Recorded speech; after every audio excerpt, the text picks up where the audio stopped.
Hi everyone, I think we'll go ahead and just get started. Thank you all for being here. My name is Sharia Jimenez. I'm with Cuadro Design. We've been hosting this series of focus groups to really dive into specific issues around building a casita. This focus group is centered on construction. We have Spanish interpretation available. The instructions for how to do that is right here on the slide. The Spanish interpretation is being brought to us by the Tucson Language Justice Collective. Um, if you would like to have the interpretation in Spanish, you click on the little globe icon. It works best if you stay in one language and don't try to switch between the two. Um, so that's how that works. Um, uh, so welcome. We have our agenda. We're going to do a quick presentation. Try to keep it under 30 minutes. I don't know. We may or may not have a live poll. I can't remember. I don't know if we got to that, but we do. We'll have a short live poll. We have a very short live poll, and then we will have most of the time for conversation, comments. We ask that you please hold all your comments till the end. We'll do our best to respond to the chat, but we also probably won't be able to respond. We prefer to also comment in the chat till the end. So here's our group guidelines. Please try to speak slowly to assist our Spanish speakers. Again, try to refrain from using the chat during until we start the group discussion. We'll have 60 minutes more or less for group discussion. Please, please, please, we ask that you turn on your cameras and everyone participate. We are also giving gift cards for participation. So we really would love if people would participate, at least you don't have to talk, but at least by turning on your camera, it just kind of helps the discussion, helps us see each other's faces. This is an opportunity to share and receive knowledge. But we also realize that there's a lot of obstacles along the way, and we're all trying to be patient with the city and everyone as we all get through this process together. So again, just be respectful of everyone's experience level and level of knowledge, as this ordinance is pretty new. So we're all working through the kinks together. And we have, I want to also just let you know that Vado and Logan are both on the call, so we can give a shout out to them at some point too, Shay. Yeah, and we also have some other builders. I see Durazo on the line, and I'm sure we have others. So I'm so thankful to all the builders who showed up, because we've been getting asked a lot for a lot of contractor referrals. So thank you all of our builders for showing up, and we hope that we can add you to our referral list. So as we continue, our goals in general were about increasing the number of affordable housing units, but also just wealth generation for families and housing stability by creating property, especially as all mortgages have gone up, income properties more and more are helping supplement people's incomes. Intergenerational living, we have a lot of goals, right? So these survey results were from our first survey we took, where we had over 200 people in attendance. And what was really interesting to us was the bottom question we asked was, do you or your family members have any construction skills? And we had an overwhelming majority that said yes. So we know that we have also in Tucson a unique, a very strong DIY culture, and a lot of owner builders who are interested in doing this.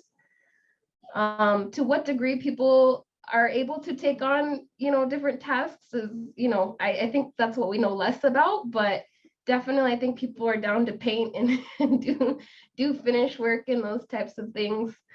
So our Mi Casita timeline, we've already been through our first two focus groups. We went through financing last month and permitting. This month we're on building. We'll be talking about rentals next month. We want to have a discussion on permitting, dealing with non-conforming or already structures that are already existent that are more or less illegal. And then we want to have a discussion around the community land trust model, as the community land trust is one of our partners Actually, and before I continue, I don't know if we cut out that slide of our project team. Is Gigi and Maggie, are you on the call? I wanted to introduce I don't Gigi. think either of them are on the call at the moment. Gigi and Maggie of the Community Land Trust Piclet. They are our project partners, and they are great. And we hope to incorporate somehow that model into this work as we move forward. So again, that's kind of our timeline. We're hoping really in this segment to connect with small builders and people who want to build at this scale. So we'll just start. This again is more for homeowners and people who have no background in construction. So for our builders, this is going to be very high level, brief overview. Not intended for you all, but more for people who aren't familiar with the process at all. So basically, I'm starting with the building code because that really is kind of the builder's Bible. I mean, everything, whether you're an owner builder or you're a contractor, we're all beholden to this document, and it's our #1 form of life safety and,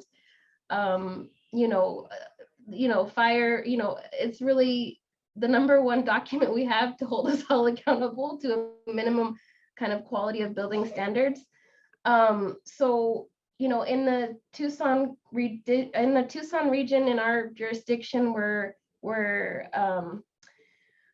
using the 2018 code now, which is, if some of you haven't done projects in like 5 or 6 years, that was recently updated, like within the past, I can't remember when we went to 2018, but it was within the past like 3-4 years. We were in 2012 before, so that all has been updated, and there were a few big changes that happened when we moved to 2018 code. You'll always want to check your local, this will vary from every jurisdiction, but because the amendment passed in Tucson, we're going to be focusing specifically on the city of Tucson jurisdiction and what's allowable here. And so we have, this is just a list of all the applicable building codes for our jurisdiction, which you have for residential work, you have the International Residential Code, the Energy Conservation Code, the International Plumbing Code, Mechanical Code, Electric Code, our Outdoor Lighting Code, which is unique also to Tucson, Pima County, where we have low-level lighting. So that also gets inspected, and you have to, you're only allowed a certain number of lumens on site, which is how you measure the brightness of the lights. And then we have, of course, our zoning code, which we went it through, a little bit last time on our last session. And of course, you always want to check the City of Tucson's website for the most up-to-date list of applicable codes, because this changes. Again, codes get updated. I don't know, I think it's like every 4 to 5 years. So you always want to check and see what version we're using. So the outdoor lighting code, I just briefly put the worksheet for this. We'll be sending this out to everyone. If you're not familiar with it, the biggest thing here is that you want to be using a full cutoff fixture, which means that the light has to be shielded on at least 3 sides. So basically it has to be downward facing light. And you want to, again, you have to do the calculation based on your site area, and this worksheet kind of helps you go through that calculation. But it ends up being, like, for most typical lot sizes around 5,000 square feet, you can only really have maybe 1 unshielded fixture, and then like 3 or 4 full cutoff fixtures is kind of what most of the calcs work out when I've done them. Oh, and with that, you also get an exception if you have a full cutoff fixture under a porch. That doesn't count towards your lumens. So that's one way to get more lighting without contributing to our light pollution. This ordinance is all about protecting our dark sky and not contributing to light pollution. So our building code website links are here also. All of the building codes from the IRC all the way through plumbing and mechanical, they're all available free online.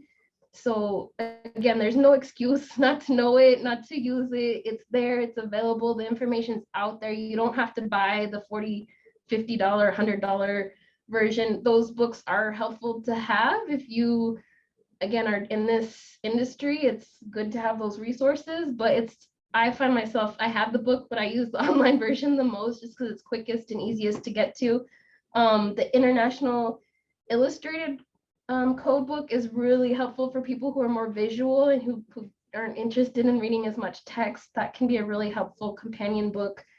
And then we have the links for the Unified Development Code, as well as all the list of applicable codes and local amendments. And that's the other piece, is that not only do we have the building code, every jurisdiction then modifies the building code and those in amendments, and those amendments are all listed on that website.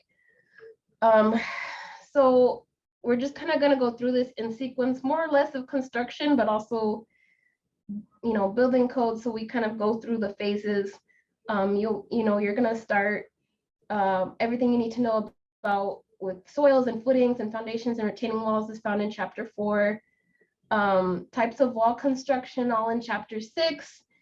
And you don't have to know, for homeowners, you don't need to know the details, but having a sense of what type of construction you want, having a sense of kind of the basics helps with cost estimating, right? I mean, it just helps to have a pretty clear doubt. The more clear you are and dialed in you are of the picture you want will just help you understand quicker what it means in terms of cost. So for most people, and the building code kind of is arranged almost in order of expense. Wood light frame construction is by far going to probably be the #1 choice for everybody because it's the least expensive and it's the most widely used and the system that pretty much every contractor knows and knows how to do. So anything else is kind of going to be more specialty and going to be a lot more expensive and is really more geared towards commercial or fire rated construction.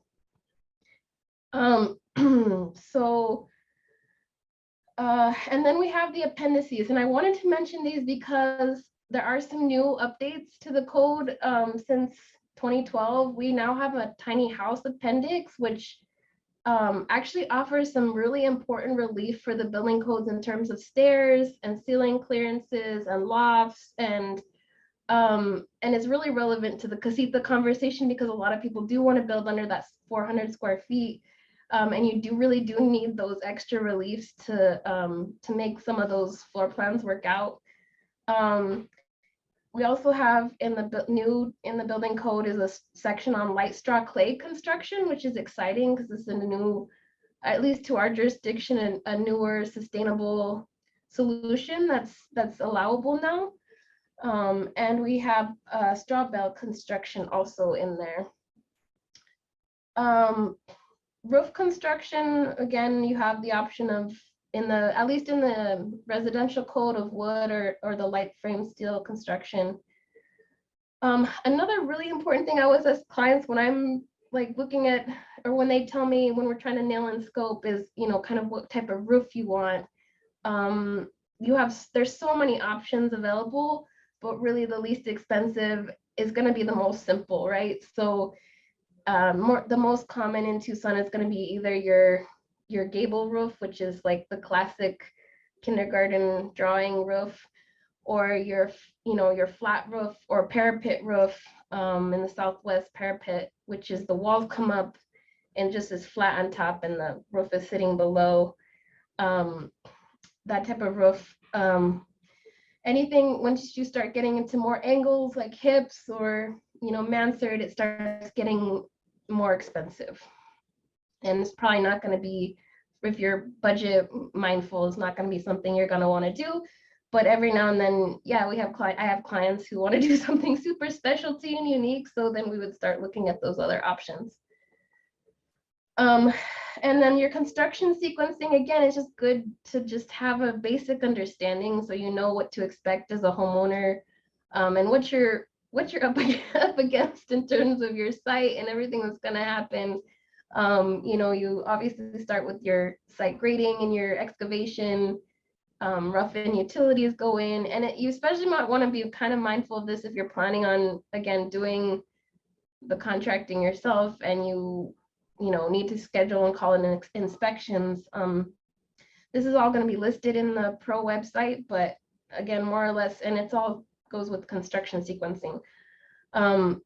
Foundations, then you have your wall framing, your roof framing, then the sheathing goes on, and this is again for specific to framing, light frame construction, because again, that's going to probably be the most common type that people are going to use.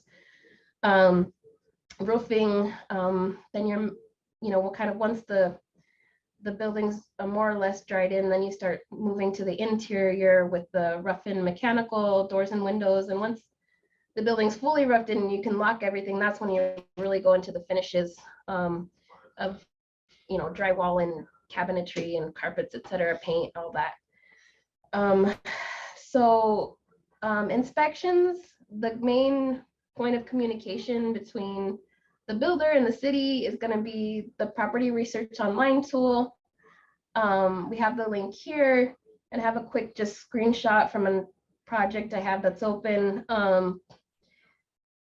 It's a little bit tricky to navigate. The hardest issue I have with the pro website is the address search. So when you type in the address, you actually have to it only likes it a certain way, which is the address number first, the direction with no first letter only of the direction, north, N, S, W, or E, with no period, and then the street name. So what always trips me up is that direction, because it has to be typed in the right way. But you'll know you did it right when you see like the list populated. You'll see like a list and you can pick what your specific address is.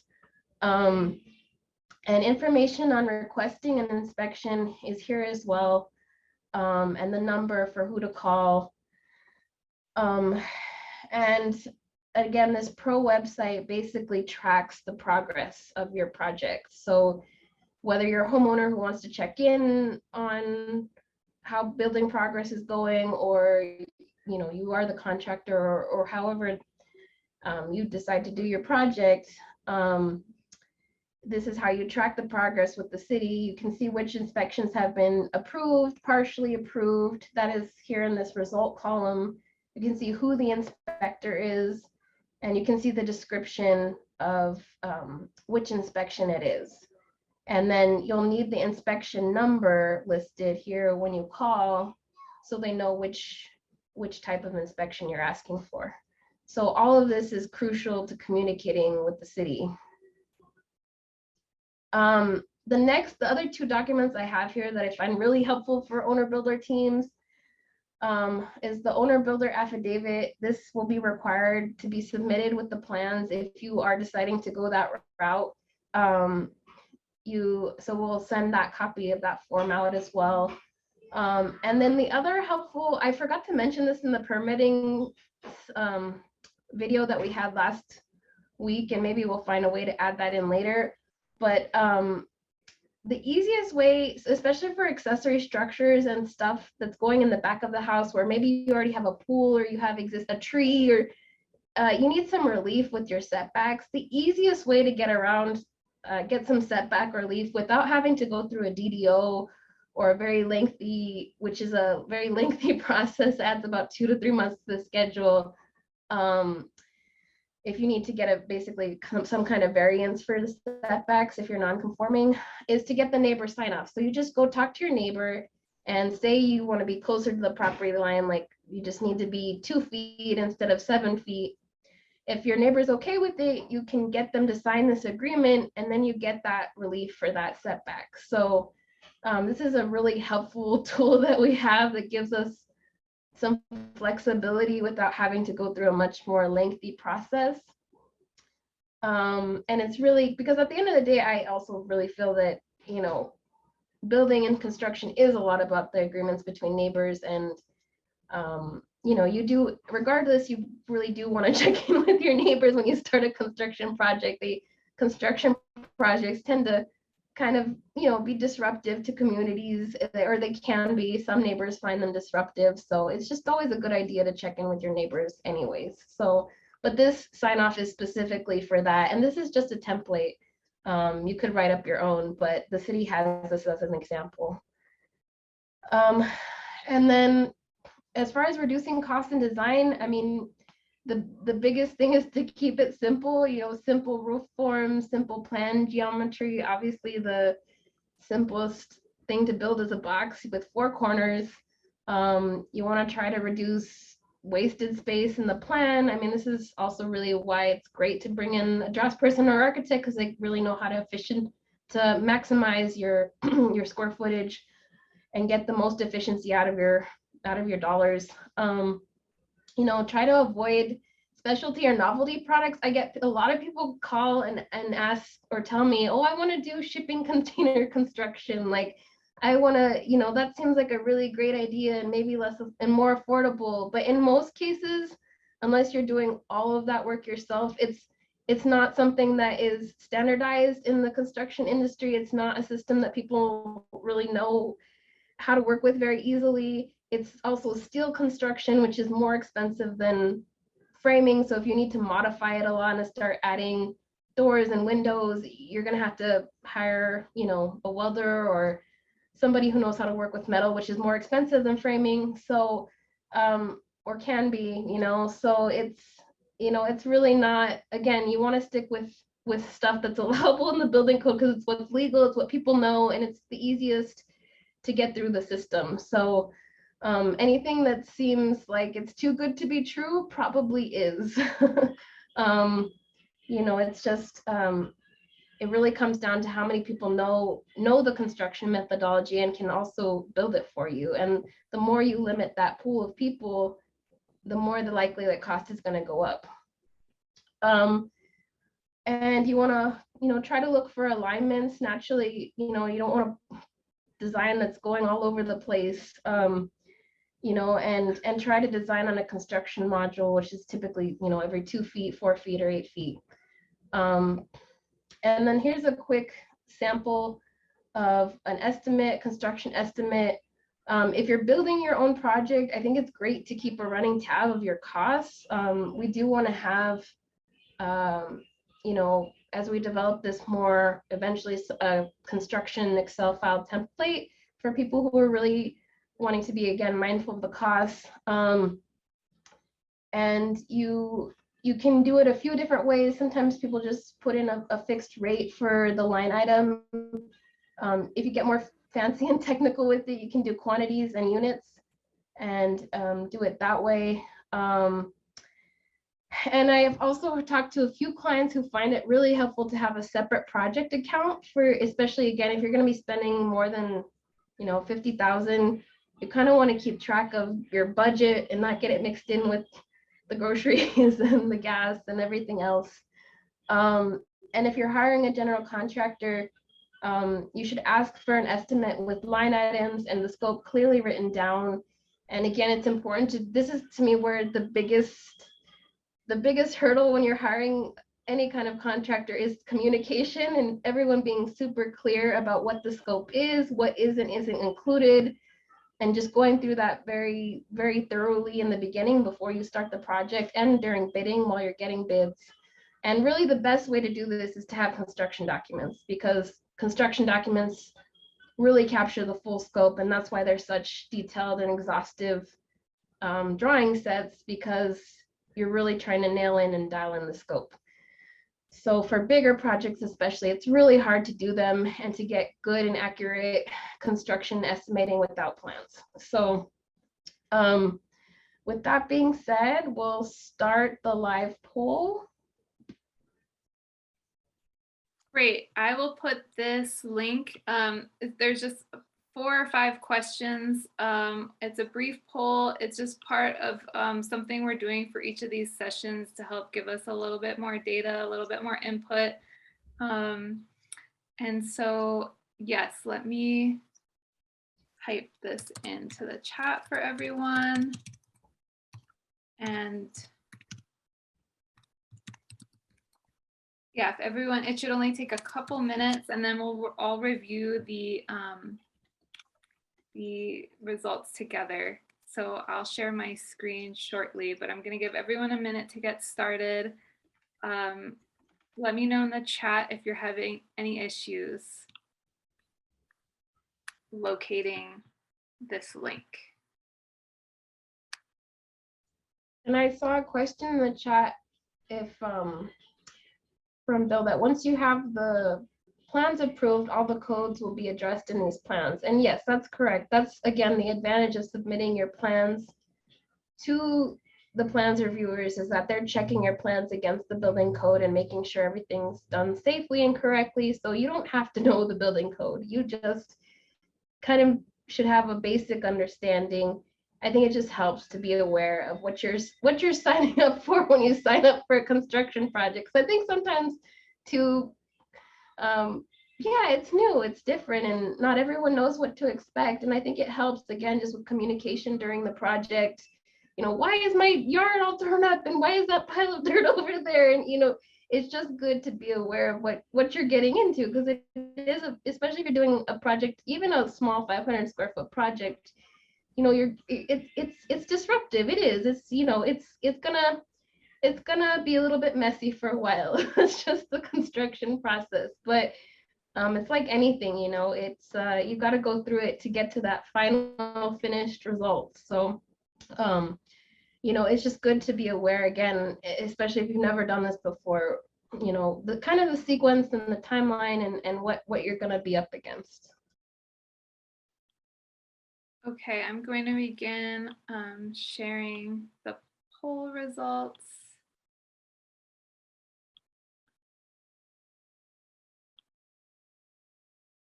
There we go.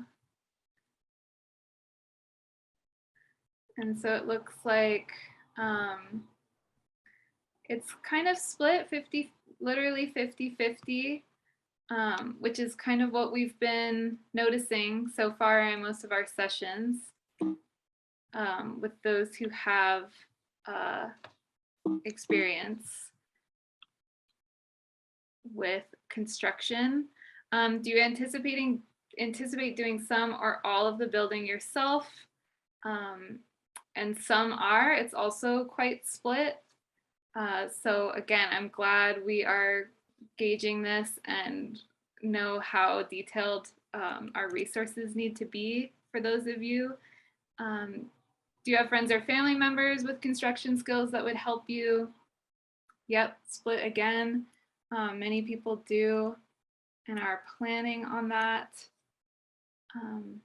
Have you already reached out to contractors for your Casita project? So that's the minority. The minority of people have so far. Most people have not yet taken that step. Have you hired general contractors or skilled laborers in the past that you would recommend? Looks like we have people with some good recommendations in this network. And yeah, and if so, oh, I think I skipped one. Are there any additional resources you feel like you need in order to begin or participate in the building process? Split again. People are not sure, and other people are quite sure they need some more resources. And the type of resources that would be beneficial, licensed contractors, skills, reliable contractors, city working process. This is very hard to read, but we will we'll decode this later. But thank you very much. I'm going to stop sharing my screen. But thank you everyone for taking the time to do that. And that kind of leads us to, there's a couple more slides, but or we could just jump into the conversation. Shay, oh, there they are. Great.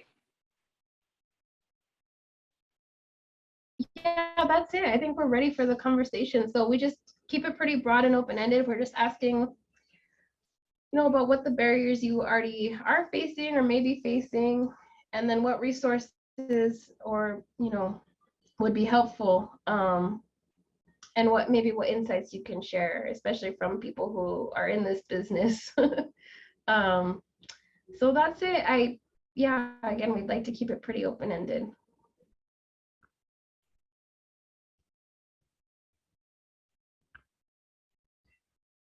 wanted to see about all the questions that you asked about contractors.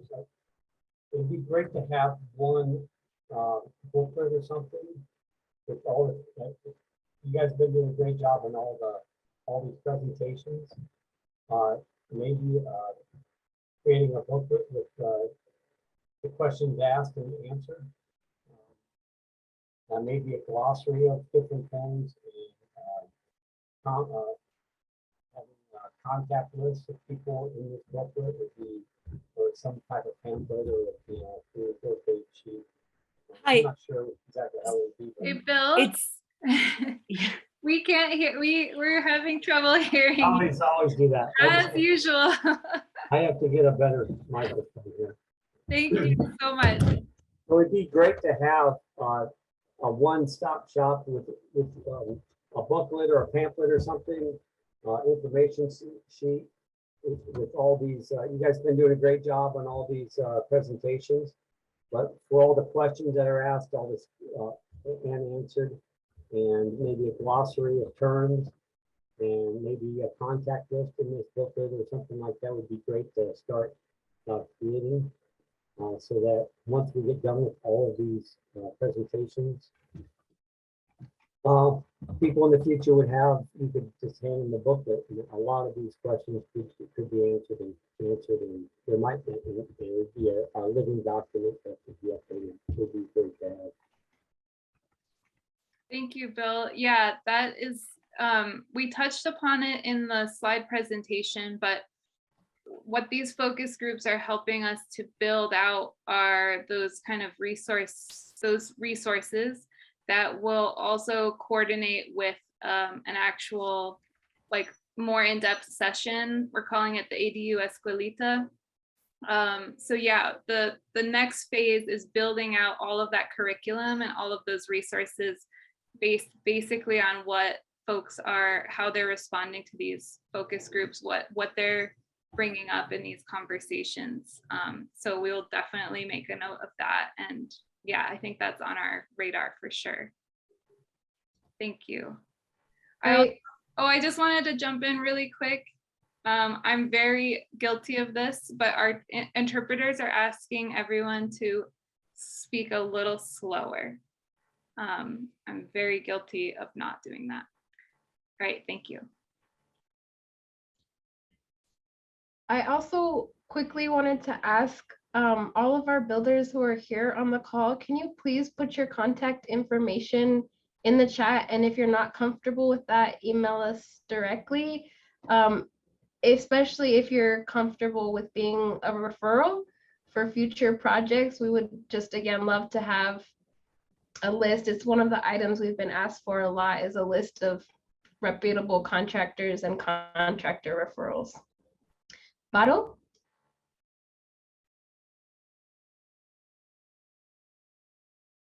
You're on mute, Vado. Okay, you guys can you hear me? Yes, we can. Okay, hi everybody. As a builder, I have a question. What happened with the existing builders? Can you do something about it? Oh, the existing buildings? Yeah, just to make a casita. You know, we're gonna be going over that in the next, probably, I think it's our last, I don't know, it's not the next segment, but the second to last group we're having. We're gonna dive into existing buildings and structures, and hopefully we'll have more answers at that point. The city is kind of working through it. It is very messy, and they're saying it's kind of, they're treating it more or less case by case at this point. So we don't have too many answers yet, but we hope by the time we get there, we will.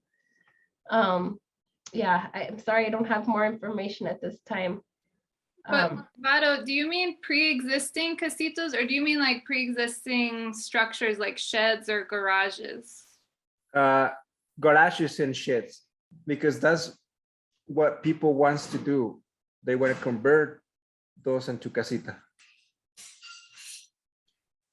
I'm curious, Vado, is that one of your, are you getting that call request a lot? For the noise. Yes, but the issue is that it may be hard to bring it to code because it's already built and we don't know the foundation or things like that.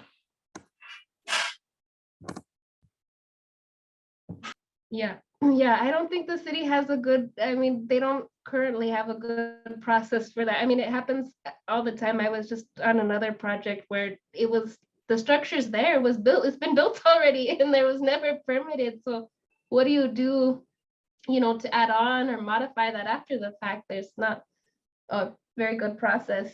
I'm gonna go to Jennifer and then Tom, I see your hand up, but Jennifer had her hand up first, so then I'll get to you. Thank you.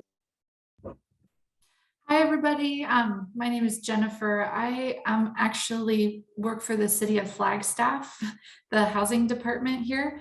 And we have our own like tiny home accessory dwelling unit goals and stuff in our planning documents and things like that.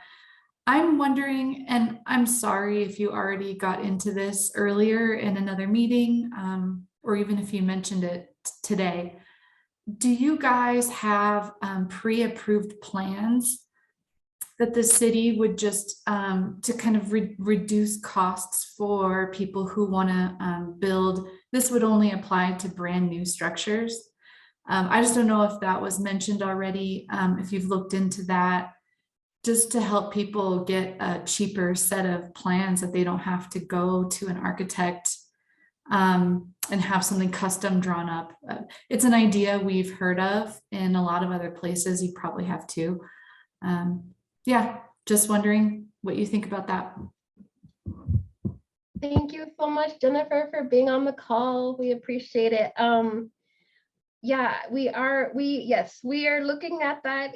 We mentioned it in our last meeting. It's something we'd like to do for sure. I hope, and the city is looking at it also. I think it's just who's going to take on that process at this point. You know, different jurisdictions have done it different ways. Some have done almost like a design competition. Some have just found people, I think, to offer those plans more or less for free. Some are maybe charging a reduced fee. So I think there's many ways to structure it. And me personally, I don't want to be the one to lead that process. I don't feel like, I think the AIA wants to do it and get involved. I think also they should have, if it were up to me, it would be a very diverse and inclusive process, and they would have everyone contribute, including builders, because we all know that builders also are great at making plans and also understand things from a very different perspective. So, you know, I think that to me, I'm all for the more options people have, the more likely something's going to get built, because every site is so unique. You end up needing, I think you would need a lot of options to really make that viable also, in a lot of different, you know, shapes and roof types. And it's really tricky to get stuff to fit on site right now with the way how as restrictive, especially in Tucson, our setbacks are. So again, I just think the more diversity and options people would have for that, the better. So I'm hoping the process stays open-ended in some way. You know, I'm curious too if any builders on the line have already thought about this or are interested in, you know, that was one of my other questions I was wondering about while we have some builders on the line. But I'll go ahead and move to Tom. Did you have a comment?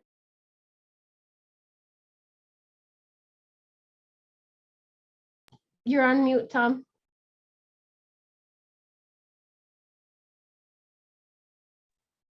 That spacebar thing didn't work for me that time. What I was going to originally suggest to Mr. Ramirez was asking about converting garages and existing structures. From the standpoint of a builder, it's very difficult to have any kind of a pre-plan concept because of the fact that they're all different, and most of the work involved in renovation work of an existing building is based on that building. In other words, like he mentioned, the foundation, but also the infrastructure on the property and so forth.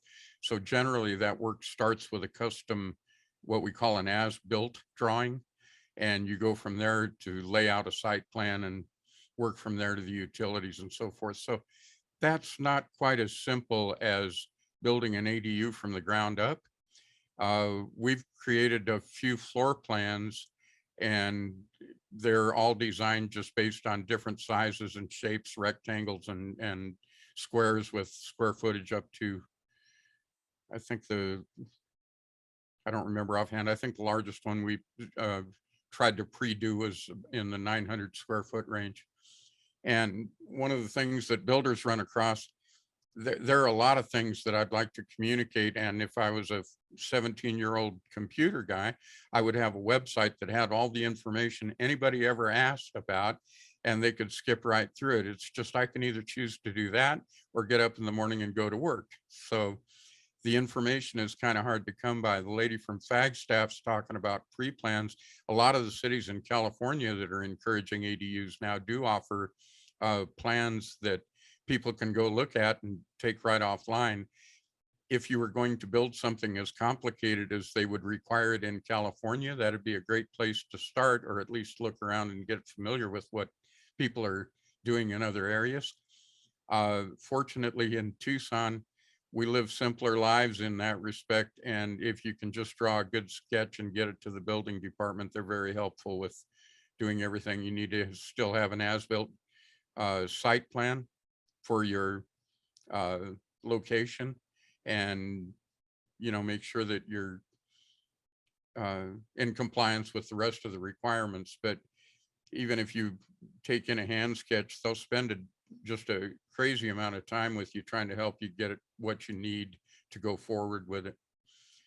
I don't want to monopolize the conversation. Some of the things that we're doing, like I said, we're trying to use stick with generalized pre-planned shapes.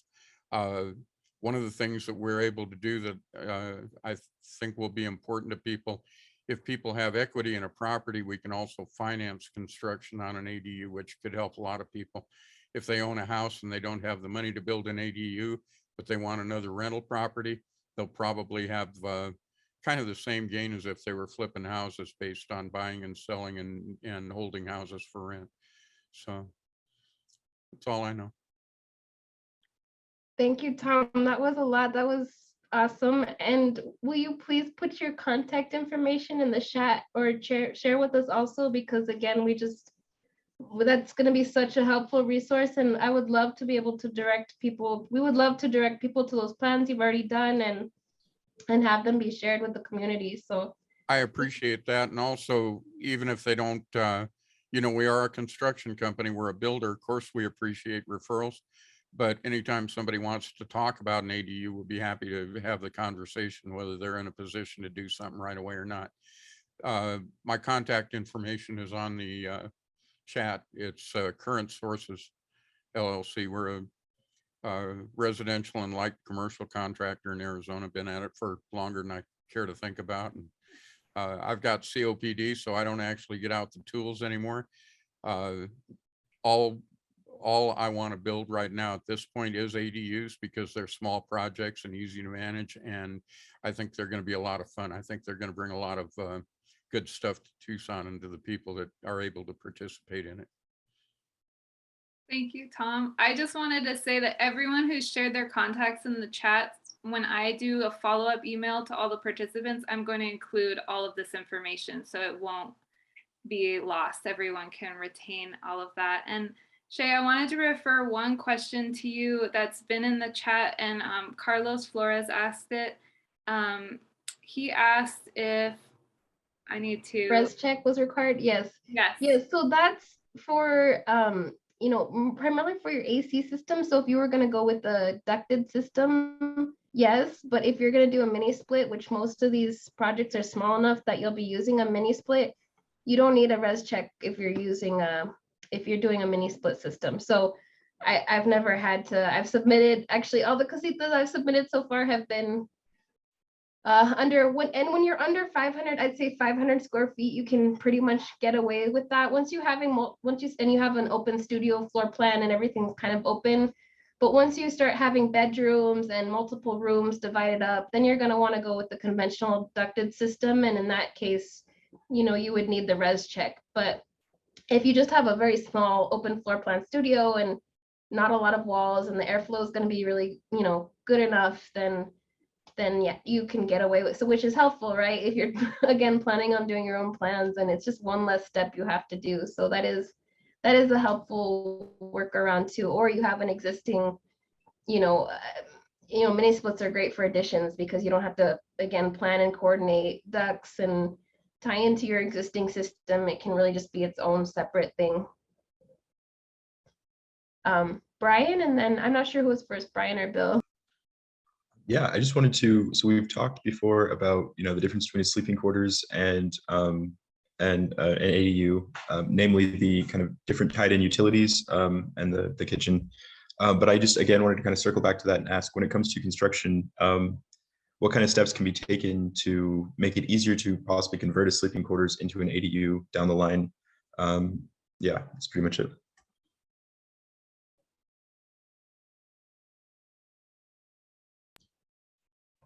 I don't know if someone else, one of our builders wants to take this on. I feel like, the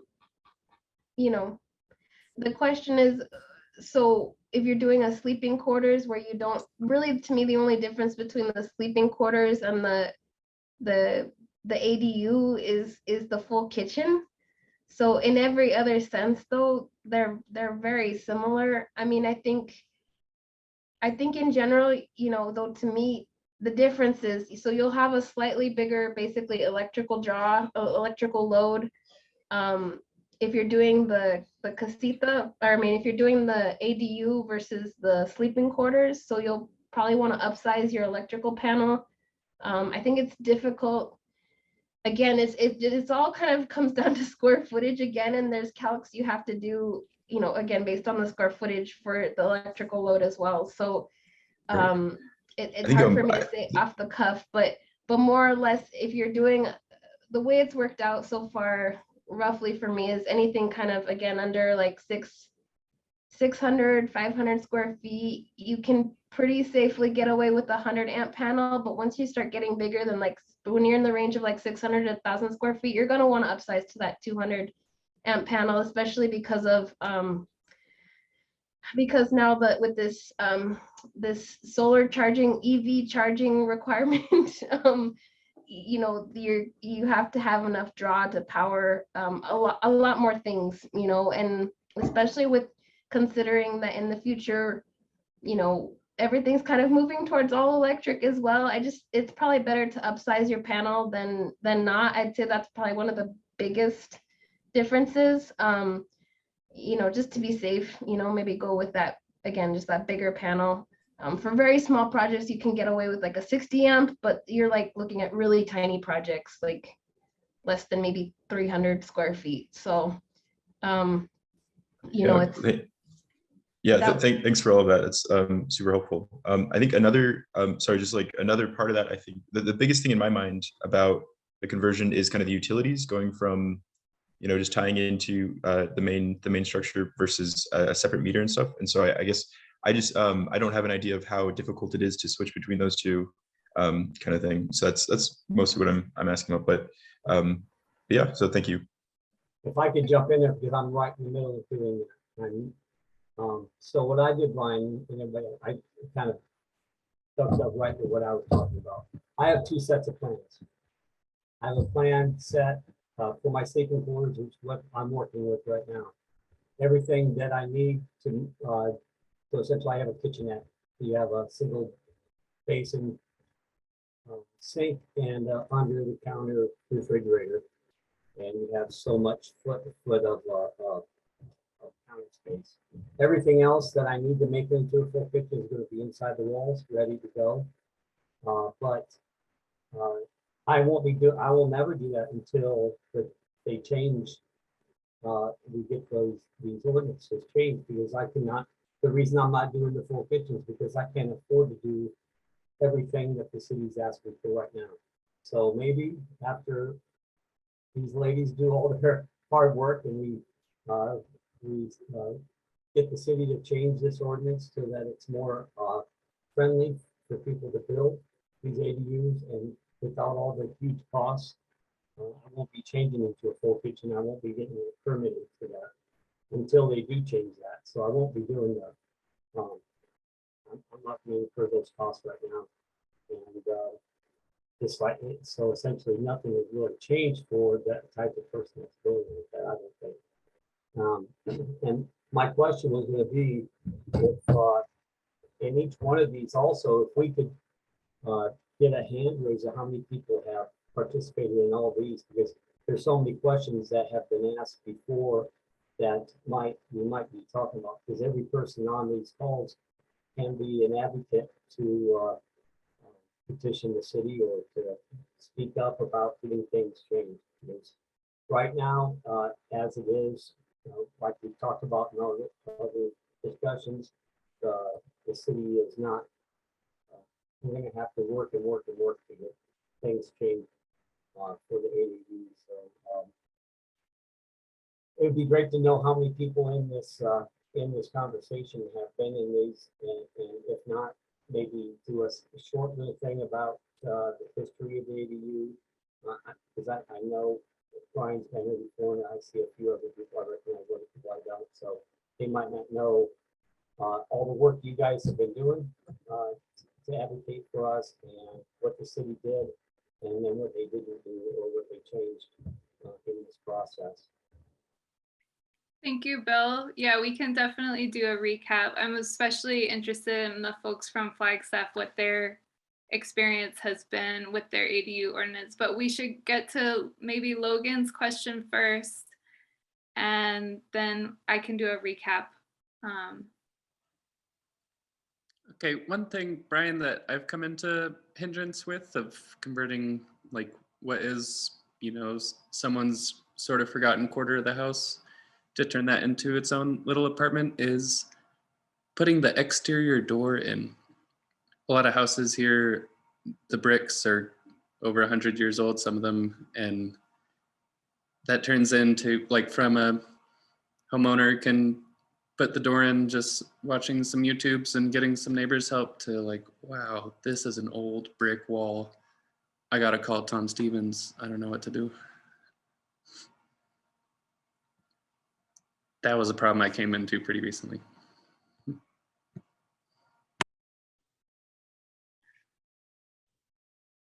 Thank you, Logan. Yeah, no pre-existing structures. As someone who works on historic architecture, specifically, it's, yeah, never cut and dry. There is another question in the chat, and I believe that it translates to building fences in rural lots. I'm hoping, Dolores, that I translated that correctly. Shay, do you know anything about that, or has anybody done any rural job sites? It seems like they're asking, where do they get permits? Barda is fence. Thank you. So they're asking, in rural communities, where would you request permits to build a fence? Varo, en las comunidades rurales, ¿dónde se piden los permisos para hacer una barda? In rural communities, where do you go to get permits for fences? Ah, I think you don't need a permit as long as it's 6 feet lower. That's what I know. yes. You can double check, you can call, so you're always, for rural communities, you're always gonna wanna call the county, the Pima County. More than likely, if you're rural, you're in county, but depending on where you are, you could be in Marana, you could be in Oro Valley, or you could be in Sahuarita. They all have their different codes and rules. So you always wanna check whichever, first find out which local jurisdiction you're in, then call their planning and zoning department. So, but in Tucson, at least, it's less than 6 feet. But I think that's true of all of Pima County. Tom or someone, do we have any confirmation of that? Someone on the line? In Tucson, if you're building over 5 feet on a block wall, you need a different level of footer than under 5 feet. You can build a wall taller and get a permit for it. A permit's required for any of them. I'm not sure that's true. I know a permit is required for anything over 5 feet. And there's what they call prescriptive engineering, which means if you're building a wall under 5 feet, you build it according to the drawings that are available according to the building code and have the proper foundation for a 5-foot wall. I'm not sure that you need a permit for that, but you know, you need to check with building department. As far as the question that he was asking, it's pretty general because he didn't specifically ask about a block wall that I understood. So you'd probably have to know more about it than that to know what the county will let you do. Yeah, that's a good point, because a metal fence, you know, picket metal fence, you know, could be different. Or even chain link, or, you know, depending on what you're building. So I can do a quick recap for those who haven't been on these sessions before. Something we've differentiated a lot okay, well, Dolores gave us some clarification that she's in Saurita and it's a ladrillo fence, but I don't know what ladrillo means. Brick. Brick, thank you. It's the same as a block. It's a cooking adobe. Okay. Okay, well, that's what we were referring to. I also wanted to just mention on this call and get some of our builders' input, and maybe maybe Jennifer from Flagstaff, but on the books, we in the city of Tucson, we already had the option to build a sleeping quarters, which basically is somewhat more restricted in size, slightly. And it is also restricted to having like a wet bar kitchenette type of kitchen. It can't have a full kitchen. And this option allows folks to, and this can be brand new construction. It doesn't have to be an addition or anything. But it allows folks to kind of go around separate metering of all the utilities, right? No impact fees or less impact fees. So it's a much cheaper option to do essentially what a lot of people were hoping to do with the ADU ordinance. And then once the ADU ordinance got passed, you know, it got limited considerably through the public process and a lot of public pushback. So what ended up getting passed was a pretty limiting version of kind of the larger ADU ordinance concept. Especially when you look at other communities that have a much more kind of open, less restrictive ordinance on the books. And some cities like Portland have even waived the permit fees for ADU construction. So a lot of people were really hyped on building these ADUs once the ordinance got passed and realized that they're very restrictive, not only in like what you can do in terms of design, but also very limiting as far as their cost. So a lot of people were originally drawn to the ADU construction through the ordinance getting passed and have kind of veered into doing the sleeping quarters option, which ironically was already on the books to begin with. So yeah, so that's kind of the conditions that we're operating on right now. Part of this project is to kind of keep lobbying for less restrictive ordinance and hopefully some easement of these, whether it's separate metering or impact fees, to really incentivize more people, to just make it more accessible to more homeowners who wanna pursue this. So I don't know if any of our builders have kind of run into those two options. And I piggyback real quick. I'll say something real quick that you said. You're being very kind to our elected officials, because there was, from what I saw, that there wasn't a lot of pushback, except there were very powerful people pushing back. I mean, that's my guess, that a few neighborhoods, a few NIMBYs in the city fought back, and they got their way. So for us, we have to be many voices to fight a few voices. I don't have a lot of money to give to my elected officials. I just have my voice, and I can. So I'll say it just as a private citizen, that we need once this gets going again, and please, Shay and everybody involved, just let us know when we need to speak up, because we have to fight against the people that don't want the casitas, which I think is very few, but we are many. So hopefully, once this gets going again and the city is coming up for a vote, anything important in front of the councilman, that we can speak up as a group and let our voices be heard. Thank you, Bill. Yeah, luckily we know that this tends to be the trajectory in most cities that pass this ordinance. It starts out more restrictive and then gradually, as kind of public pushback softens, because people realize they'd rather have homeowner, resident-led development than the alternative, the other kind of development.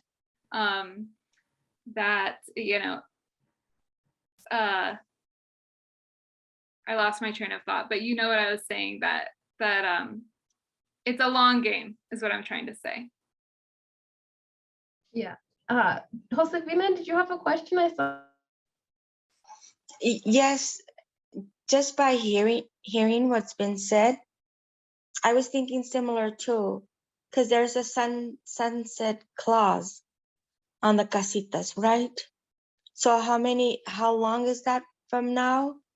And then if we could get together what just has been mentioned of having designs of casitas that can be built, maybe a little customized according to the families that want a certain casita this way, but they would add something else or make it different. And then I was thinking, seeing the models that are out there already. I know it's a lot of work, but I know, Ms. Shariah, we depend a lot on you, but who could do it? Who could get it together so that we are prepared? So when there's that word against, we are organized to present that it does work, that it is working, because it's being done. And I was thinking, do you have a timeline when it would be better to start building on casitas? Is it now, or do we wait a little? Those are my questions, no? My brain thinking. Thank you, Josefina. I am also curious about timing. While we have some builders on the line, do we have any good news about construction pricing in the future? Or does it seem like it's gonna stay how it's been? High. It's been high. If people aren't aware, we're like all-time construction highs right now. There's supply chain shortages, labor shortages. It is a difficult time to build. But the demand is huge, and that's the crazy thing, is that despite the challenges, construction has not slowed down. Everybody is working triple time as far as I can see. So, but do we have any forecasting? Anybody on the line? I can just say that I was in Washington State last month, and I'm in Washington, D.C. this month. And the housing shortage and people trying to come up with solutions and the construction, it is everywhere. So these demands and these pressures we're feeling as a nation, like we're coming up on a $3 million housing units short for our current population. And so we have to prepare for the long haul. The markets are going up everywhere. I mean, I was in Georgetown over the weekend, and housing prices there are comparable to Manhattan, and everyone's experiencing like a 25 to 40% increase in housing costs. Yeah, I mean, that seemed to answer your question, Josefina. I think, yes, now, anytime. I think, anytime is a good time to start. But I want to get to some other responses. Varo and then Dionisa. Just to answer the question about the housing, I feel like it is a shortage of housing, but it's like a lot of rich people are actually taking houses, especially in like cities like Tucson. Like there's a lot of people, they actually buy houses that they're not even own the house. Like they don't stay in the house, they just rent it or they keep it. So there's a lot of empty houses that people like keep having because the shortage of houses is because people are actually keep buying houses and put it in the side for investment. And I think in terms of building a house right now, I'm sure it's really hard for everybody to get the materials and everything like a low cost. But the average, I think, for a square foot, it can go from 150 to 200, depends like what will be building. In my perspective, like, but that depends like a lot of things.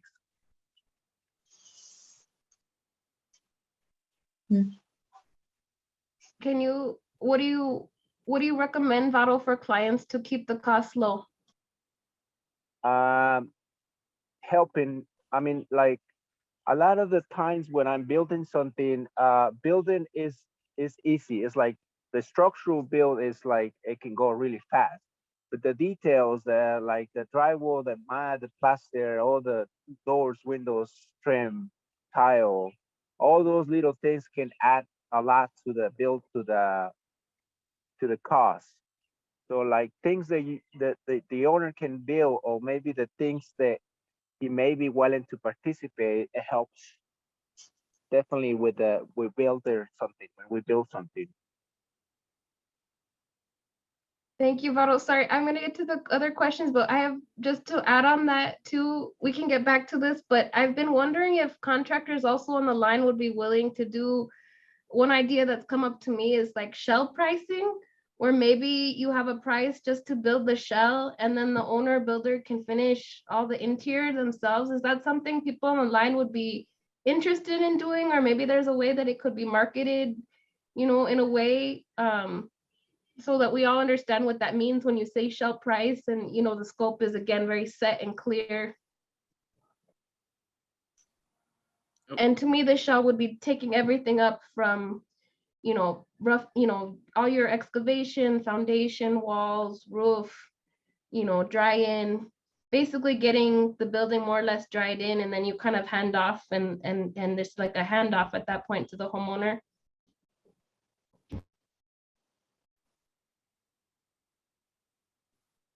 We got a thumbs up from Tom. That's good enough for me. Varo, and Logan, is that something you guys would be interested in pricing for people? Oh, I think. Yeah. Go ahead, Varo. Okay. Yeah, I think I'm willing to do that. That's what I was like mean about, say, like when you build something like a box, it's easy to build it, and it take it like probably less than 2 weeks to build the whole thing. But to put it together with like little things every time that you finish the house, it take you like probably like months, because it's just all these little things that's gonna happen. Go ahead, Logan. Yeah, I think that's a great idea. And us as builders love that part, that beginning. It's really fast. It all goes up. I think that's a very good idea. And also wanted to talk about, you did such a good job talking, Shay, about keeping the plans simple, and like boxes are simple. And I think that doesn't have to mean that you don't have to make it really pretty. Like there's a lot of room for artistic liberty within the confines of modern building. And that could even be, as a homeowner, like getting a $30 jigsaw and being careful of your fingers and cutting little rounded edges on the rafters, or like little things like that, just to add on to it. And that makes you a lot more attached to the product in the end, and like, I don't know, a lot more proud of it. Yeah, I love that, Logan. One of the projects Logan's worked on that I've seen, it's a porch, and they cut in the cycles of the moon, on the main beam. And it's a beautiful cutout work. And I just was so impressed that they took the time and effort to do this. It was something so simple, but again, added so much beauty and was something the homeowner participated in. And I thought it was so cool. And then at the end of the day that afternoon, the sun hit it just right and it projected the phase of the moon on the wall, which we did not expect at all. Yeah, and that's my philosophy in general with architecture and building. I would rather spend the money instead of a crazy complicated plan and roof. I'd rather spend the money on a simple plan and high quality materials and really make your dollars go towards nicer finishes and details. And, you know, again, there's ways you can balance that budget, you know. Dionisa and then Bill. She was first. Oh, you're muted, Dionisa. You're on mute. Okay, can you hear me now? Okay, one of the things is there some way that the city of Tucson can have some agreement with suppliers so that homeowners do not have to pay triple, quadruple on lumber, electrical, et cetera, because that is a big hindrance. Because I just refuse to pay triple, blah, blah, blah, blah. And I know I'm gonna wait because when are the prices gonna go down on lumber? When are the prices gonna go down on cement, et cetera, et cetera? I know I'm gonna end up waiting, but I'll be darned, I'll pay twice or 3 times the amount. That's why I'm intending to do it myself, but it would help out if the city could arrange something with suppliers and get a reduced charge or reduced cost for supplies. Is there something that the city of Tucson can do, at least for that at this point in time? So if I can address that just a little bit, you know, that kind of ties into what I was doing. If the city, I bet the city wouldn't do anything like that, but if they could knock down the cost of getting the plans approved, the inspection, I'm paying $1,200 for inspection. So that's kind of goes into what I wanted to, Josefina's timing and when you can do this. I think it's all individual. I can't wait. I want to get my mother-in-law out of the horrible condition apartment that she's in the horrible part of town, you know, out of a slumlord's 2-bedroom apartment into this casita I'm building here. So I'm in a hurry, and you can't be in a hurry these days because I can't even, and that's one thing I wanted to ask the builders, I can't even order cement I can't even put in an order until the 23rd at the place I was recommended to. And who knows, and they might not even be able to take my order at that time if I don't get in time. So it's kind of like camping out for tickets for a big concert. I'm gonna camp out in front of their door on the day that they are letting us order just to order cement if I can, no matter what the cost. I mean, I need to get this done.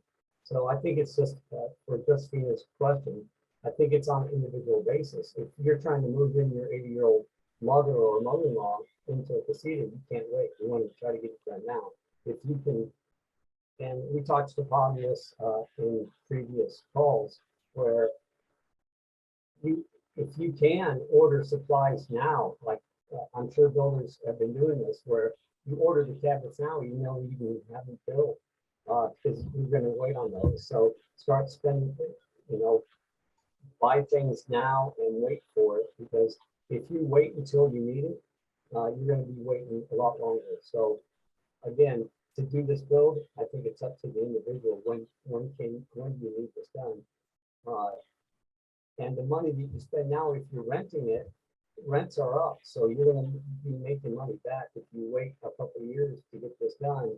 Who knows if prices will go down, and then you're missing out on all that rent that you could have been having the last couple of years. So I think it's on an individual basis when you need to get it done, and whether you can recoup your costs in the rent that you're going to do, or if you're going to save one of your if you're going to save money for your family member that's going to move in. Thank you, Bill. Logan, I saw you kind of put your hand up in response to Danisa's comment. Did you have something to offer? Yeah, but you're not gonna like it. Danisa, I just built myself a little house in February, and unfortunately there's a lot of other groups addressing the housing shortage, and KB Homes is popping up all over. Like now even on Fort Lowell, there's like 8 city blocks have been demolished for KB Homes. And I just went and asked them for wood, and they said no. And then I went to another spot and asked them for wood, and eventually I got probably 200 2x4s. And I know this is not going to work all the time, but it did feel really satisfying to be able to get wood from these giant developments to start building these ADUs. Whoa, you got it for free, Logan? I mean, none of them were 8 feet, but they were pretty close to 8 feet. That's awesome. So you were doing recycling. That's really cool. And I did Yeah. ask. I asked. Yeah, what was your pitch? What did you say you were using it for? I actually said I was teaching some friends carpentry, which was true. Another way that we've found keeping prices a lot lower for ADUs is just getting the whole neighborhood involved. And that's a lot more amenable to like earth building. Shay was talking about straw bales and is getting really into light straw clay. And it's just so nice to be able to like get walls up in just a few days with maybe 20 of your friends. And no 2x4s. And I know Vado has a lot of experience too with straw bale homes. Yeah, I think a lot of the green building is meant to be as a co-op construction. I feel like when there's a few people, they know what they do and like bring all these neighbors and help that as a work party. It's really actually helping one people. But I think taking that to your house and to their house, it helps like a circle. Like I feel like people has to do like a workshop for your neighbor, and your neighbor has to do a workshop for you. And that way we can keep going and fixing our own houses with our own neighbors without any people asking or people hire from. I mean, there's a lot of business going to Phoenix right now because it's shortage of labor. So people come from Phoenix to build houses. Those KB houses are built by all the Phoenix people because all Tucson is like, it's not enough labor. Just like a little simple. Yeah, I don't think that there's any shortage of work. I mean, there's more than enough work for everybody, which is why I'm so, again, happy to see so many builders on the call because there's a shortage of hands. And the other thing that I got really excited about Casitas, which was mentioned in some communities when they pitched this whole idea, was that it's also a great way for youngins, us young ones in the profession to start, you know, getting more projects under our belt and start getting us ready, right, to be hopefully in a position where Tom is someday, you know. And I think that again, I love seeing on this call, like again, the diversity of perspectives and experience levels in construction. And I consider myself very green still, you know, in the industry, and I'm still learning a lot. And but I love it. I love this work, and I know I'm going to be doing it for a lifetime. And I'm really excited. I'm really excited to just be doing projects, and it's like it's just fun. Again, similar to you, Tom. I'm just excited to be doing stuff that's faster paced and, you know, manageable, you know. And I was doing commercial architecture before, so residential work for me has been you know, a nice change of pace, and I get to meet great people, and it's been really, really, really awesome. And I think this is a really awesome opportunity in that way too for all of again, our building and design professionals from engineers, you know, to builders and trades, all the trades people. It's a really good opportunity because we need all hands on deck. We need more people in this industry, not less. So I know we had a few people on the call who even said they were maybe interested in, you know, getting into this work, and I think this is a great way to do it. Shay, there's a great question from Jennifer in the chat, asking if the city or county gives any incentives for like sustainable building methods. I'm not aware of any, but I don't know if you or Vado know of any. I don't know that I wouldn't consider, I don't know, there used to be some incentives for Energy Star. Can someone speak to that? But I don't know that those exist anymore. I think they might have gone away. Or if you got like an Energy Star rating, I think there used to be some incentives for some of the major home builders, but I don't know that they would have applied to small residential. I don't think it is an incentive for that, but what it is with the new code, they require to have a percentage green building at the new construction, like gray water or like things that they involve like something green in order to make like houses, and even like commercial buildings needs to be some percent has to be green infrastructure. But I don't think that, if as far as I know, I don't think that.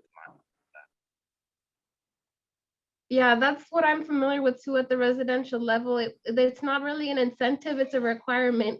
So, you know, the city is upping their requirements for all the gray water ordinances were just recently under review, and I think they're planning on all getting a little more, you know, I don't want restrictive, or, you know, they are planning on, you know, expanding those programs. So basically requiring more and more gray water harvesting for projects.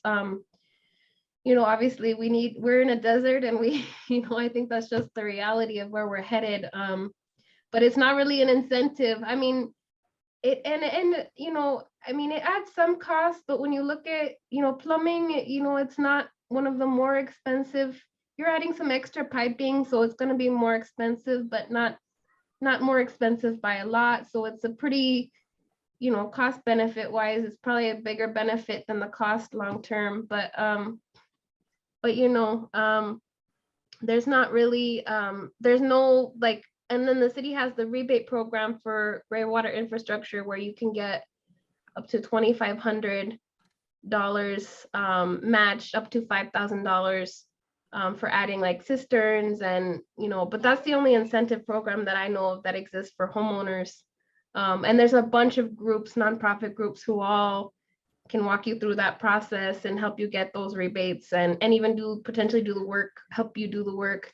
But yeah, we could probably I also do want to include those resources when we again start to put everything together. If I could jump on my soapbox again regarding this, from my seat, the city is the opposite of trying to incentivize this. They, like you said, Shay, they to do the ADU like they have it now, you have to spend so much money on that stuff. I mean, they make you do so much that it's just so cost prohibitive that there are still going to be people out there doing their wildcat projects, and it's the opposite of what the city wants, because they're not going to be building the code, they're not going to be doing green energy, they're not going to be doing all of that. They're going to be doing non-permitted structures that are unsafe, they are not green, and the city is encouraging that. It's like charging $1,000 to pick up your garbage. Well, you're not going to do that. You're going to go dump your garbage somewhere. And that's what the city, and that's why I'm going to go back to, we need to be our own advocates, and we need to organize once it's time to organize and to lobby these councilmen to change this ordinance to encourage green energy, to encourage all this. So you have to drop the costs. You have to make the building safe, of course, but to drop some of these requirements so that people will want to get them permitted, will want to be them safe, will want to build green. But we have to lobby for this because there are other, I'll say, other people lobbying the city the opposite of what we're trying to do here. They're trying to do the opposite. I hate to throw a wet blanket in all this, but, and I'll say it like I said in other calls, all the things we're talking about now and all the things we've talked about before and all the things we're going to be talking about in the next couple of weeks, for the people that want to build now, we're not going to be able to change anything for those people. All these costs that we're trying to get the city to help us with, all these changes that we're trying to get the city to change, people that need to build now, we're not going to be helping them from the city. We're not going to get help from the city. We are helping people that are going to do this in the future. And so, you know, that's why I'm here. I'm going to have this, come hell or high water, I'm going to have mine done by the end of this year. I'm going to try like hell to get this done. And none of the things that we're trying to get changed is going to be done by the end of this year. But God bless it, I'm going to try to, I'm going to do everything I can to lobby the city to get these changes, because it's, I'll say it's BS that they don't move forward with this. And I know that other cities need to move, our city needs to look at other cities and learn and not wait 2 or 3 years. Because there are people out there that won't be around. I'm an old man now and I won't be around for a lot of these changes. So the city has to get their butts moving. Thank you, Bill. I'm sorry for getting on my soapbox. No, we love the soapbox. Thank you for always reminding us. But I just want to be mindful that it is 7:30, and I wanted to acknowledge again our 2 interpreters, Maria and Grace, who have been working hard to interpret this whole call for us. It's amazing. People have been watching our recordings in Spanish, so we're creating like a really great resource. And also all the builders who came out to share their insight today, and to Shay, who always does such an amazing job, has so much knowledge in her head. So yeah, I will send out a follow-up email to everyone in the next couple of days. And so please feel free to keep the conversation going via email. One thing we want to do at some point is to start a Facebook group that's on the radar. So yeah, unless there's any like pressing final comments, I thank you so much. Thank you, everyone.